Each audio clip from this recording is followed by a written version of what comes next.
হুম হুম দোকানে খাবার তো বেশি মজা। এই দোকানে না, ঢাকায় এরকম যতগুলো দোকান আছে সবারই খাবার অনেক মজা। হ্যাঁ, খাওনি আগে কখনো? কি বলো, তুমি এরকম রোড সাইড হোটেলে ভাত খাও নাই? কেন? সবসময় মনে হয়তো ধুলাবালি পরে আনহাইজেনিক হবে, তাই এখনো খাওয়া হয়নি। আজকে ওটা কেন খেলা? তোমার জন্য। আমার জন্য কেন? এমনি অনেক বেশি প্রশ্ন করো তুমি। শোনো, আমাদের জীবনটা স্রোতের মতো গতিময়, চলতেই থাকে চলতেই থাকে, শেষ হয় না। কোনো এক সময় তোমার সবচেয়ে অপছন্দের জিনিস আরেক সময় এসে সবচেয়ে পছন্দের হয়ে ওঠে। ভাবতে থাকো ভাবতে থাকো, মাথায় আসলে আমাকে বলো, তখন বলবো।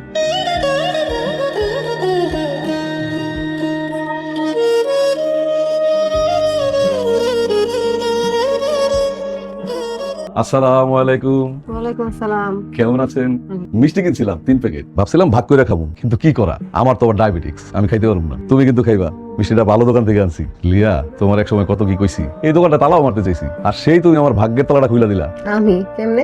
আমি জানি তুমি না বললে তো আবার রুটস গ্রুপ রাজি হইতো না। রুটস গ্রুপ বিস্তারিত বলবেন? মানে আমি তো রুটসের সাথে একটা কাজ করতেছি না, কোনটার কথা বলতেছেন? বলছি, বিষয়টা হলো মার্কেটে যে বর্তমান আমার রেট এর চেয়ে 20% বেশি দেওয়া তো আমার লই লইছে, মানে আমার বলতে পুরো বাড়ি লই লইছে। শুনছি ওরা নাকি উপর থেকে নিচ পর্যন্ত পুরোটা ফুলের বাগান বানায় ফেলাইবো। কি সুন্দর হইব, তাই না?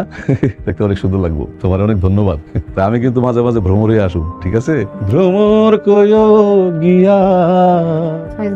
আমার সব আমি জানি না, আমার বাড়িওয়ালা জানে। দেখেন, আমি কিন্তু আপনাদেরকে আগেই বলেছি যে কোয়ালিটির ব্যাপারে আমাদের কোম্পানি কোনো কম্প্রোমাইজ করে না। ইনফ্যাক্ট আমাদের এগ্রিমেন্ট ক্লোজে খুব স্পষ্টভাবে লেখা ছিল বিষয়টা। আপনারা বোধহয় পেপারটা ভালোভাবে না পড়েই সাইন করে দিয়েছেন।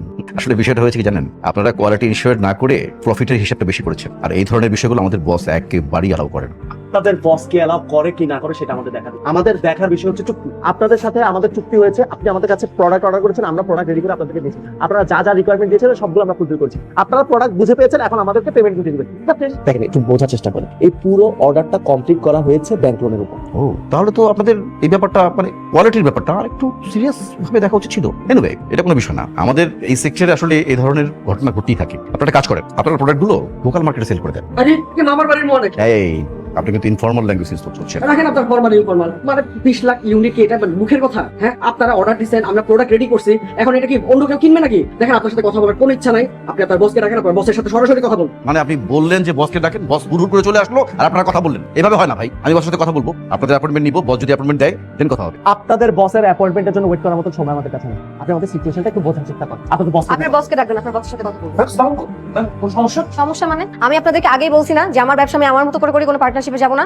হ্যাঁ, আপনারা আমাকে অ্যাসিওর করছেন যে সব আমার মতো করে হবে, তারপর আমি পার্টনারশিপে গেছি। এখন কেন ওই পুরো বিল্ডিং জুড়ে ফুলের দোকান হচ্ছে আমার পারমিশন ছাড়া? কে ডিসাইড করে এটা? ম্যাম, আমি বিষয়টা দেখছি, আপনি একটু ঠান্ডা বসে নাই করেন। কিসের বসবো? আপনার বসের সাথে আমি কথা বলবো।